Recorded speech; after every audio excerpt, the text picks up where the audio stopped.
Hello there guys and welcome to a video explaining caravans in Mount & Blade Bannerlord.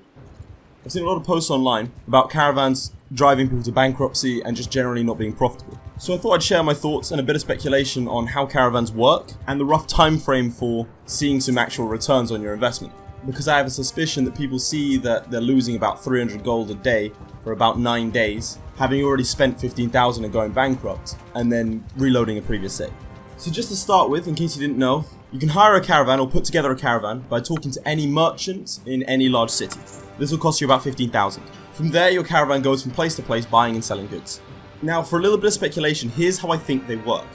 I think that the wages are pretty self-explanatory, but when you make money on the caravan, it says something like exceed gold.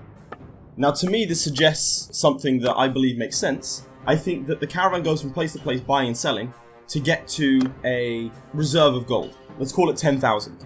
Once it's hit that reserve, anything over that is not used for purchasing more trade goods then gets given to you.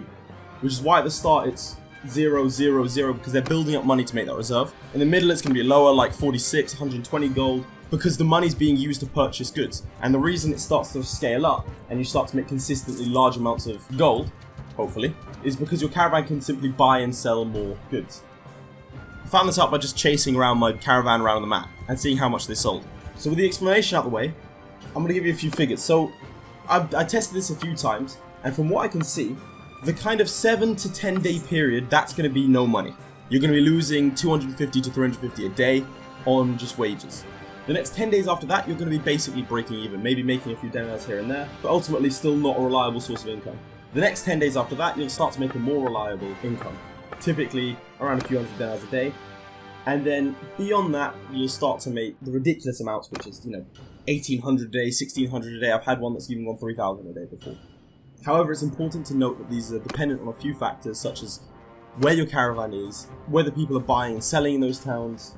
Sometimes your caravan might be holding the wrong good and then have to sell at a loss. So there is also one large factor that determines your profitability of your caravans, that being if you have enemies.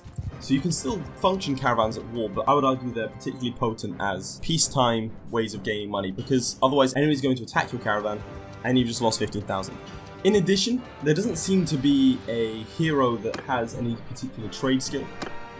I'm not sure if this influences the caravan. I have a suspicion that you should only assign honest members, not devious ones, or at least look at their traits, because to me it would suggest that that might have an influence on how they trade. Again, I don't have any evidence for this, it's just what would make sense to me in terms of picking different companions. So that's caravans explained, quite briefly, I'd hope. Thank you guys for watching. Goodbye. Hello my children, I must give you a message. Subscribe to the social streamers for eternal salvation.